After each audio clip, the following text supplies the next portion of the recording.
Barrister Jamiruddin শিরকার, তিনি লিখতেন SIR কে। তো একজন সুটেড বুটেড আপাদমস্তক জেন্টলম্যান, তিনি আমাদের পিতৃতুল্য ছিলেন, কিন্তু কখনো আপনি ছাড়া কথা বলেননি। তাকে 3 পিস ছাড়া চেনা যেত না। তার এলাকায় একজন ভোটার তার নিজের মুখে বলা গল্পে বলেছেন, একদিন পায়জামা পাঞ্জাবি পরে গেলে তাকেই জিজ্ঞেস করেছেন ব্যারিস্টার সাহেব কোথায়, ওনাকেই জিজ্ঞেস করেছেন। তো তাকে সারা জীবনে আমরা 3 পিস সুটেড বুটেড স্পিকার, ভারপ্রাপ্ত রাষ্ট্রপতি, শিক্ষামন্ত্রী, আইনজীবী এই হিসাবেই জেনে যাব। কিন্তু সারা জীবন ওনার যা প্র্যাকটিস, কর্মজীবন আমার বয়সের সমান ওনার কর্মজীবনের পরিধি।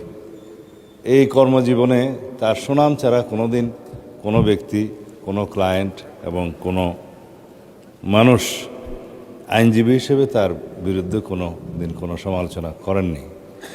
দলের প্রতি শতকরা শতভাগ নিবেদিত একজন মানুষ।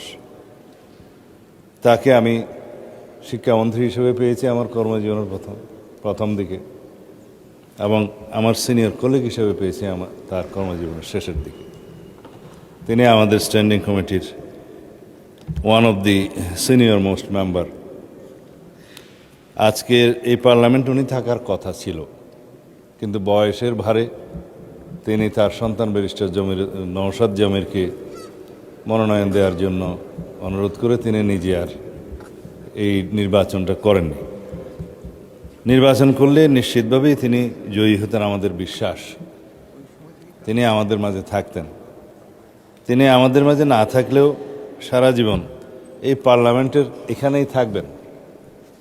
আমরা শুনেছি, জানতে পেরেছি প্রথা মাফিক পার্লামেন্টই যেখানে সাবেক স্পিকারদেরকে কবরস্থ করা হয়, সমাধিস্থ করা হয়, সেখানেই ওনাকে আজকে তার দাফনটা করা হবে, কবর দেওয়া হবে। সুতরাং তিনি পার্লামেন্টেই থাকবেন।